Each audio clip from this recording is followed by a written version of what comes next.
আসসালামু আলাইকুম ভিউয়ার্স, কেমন আছো সবাই? আজকে আমি বানাবো হচ্ছে গরুর মাংস। তো দেখি কেমন করে গরুর মাংসটা বানাচ্ছি।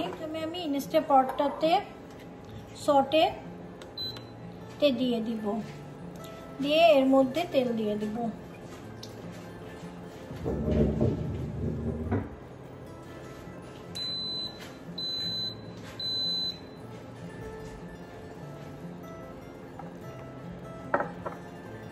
তেল দিয়ে আমি তাতে তেজপাতা, লং, দারচিনি,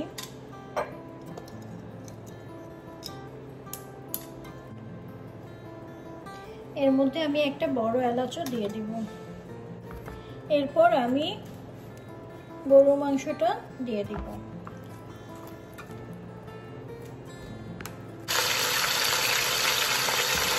এর মধ্যে আমি পেঁয়াজ দিয়ে দিব।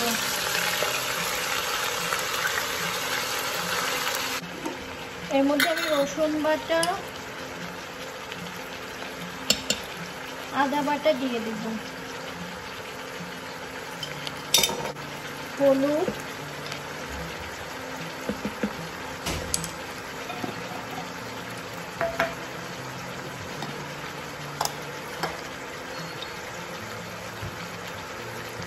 মরিচ,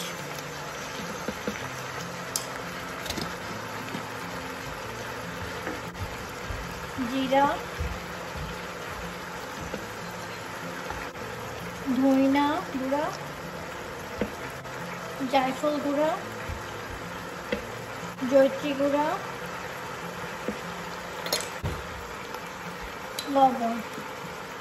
লবণ দিয়ে এখন আমি এটাকে কষাবো। পুরো সব মশলা দিয়ে এটাকে ভালো করে মাখিয়ে নেব। আমি এটার উপর দিয়ে আরেকটু তেল দিয়ে দিব।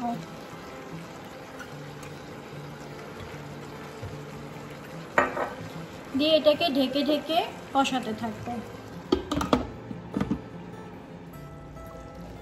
আমরা কিছুক্ষণ পর পর এসে মাংসটাকে নেড়ে দিব আর কষানোর জন্য সময় দিব।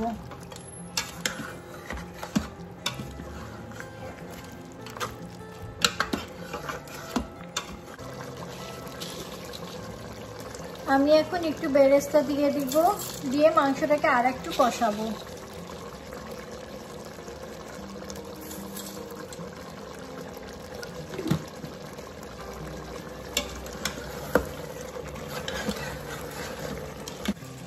এখন আমি এটা কমে দিয়ে দিব, লেসে দিয়ে রাখবো।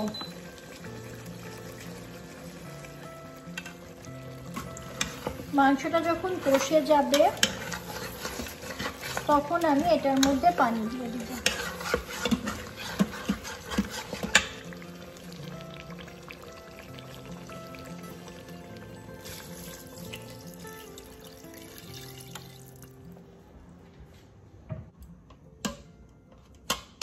অনেক পানি দিব না, আমরা মাংসটা যতটুকু আছে অতটুকুই পানি দিব।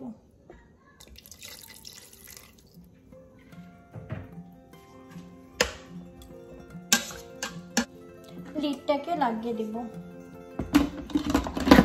লাগিয়ে সিলিংয়ে রেখে আমি এখন প্রেসার কুকারে দিয়ে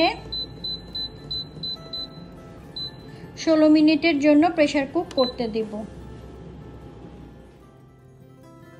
এখন এটা প্রেসার কুক হয়ে গেছে, আমি এখন ভেন্টিংয়ে দিয়ে এটার গ্যাস বের করে ফেলবো।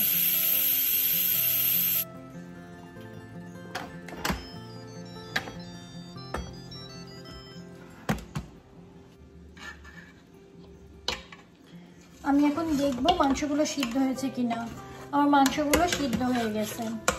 এখন আবার আমি সটেতে দিয়ে একটু পেঁয়াজ বেরেস্তা আর আমি একটু কাবাব মশলা দিব।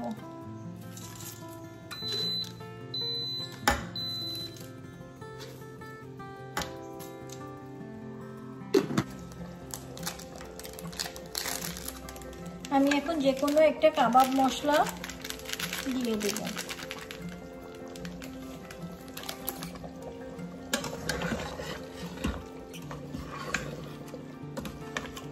এর মধ্যে আমি টেস্ট করে নিব লবণ হয়েছে কিনা।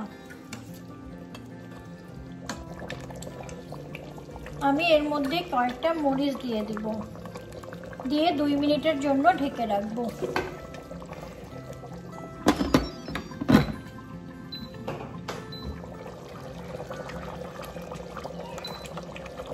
আমার মাংস রান্না শেষ, আমি এখন এটাকে অফ করে দেব।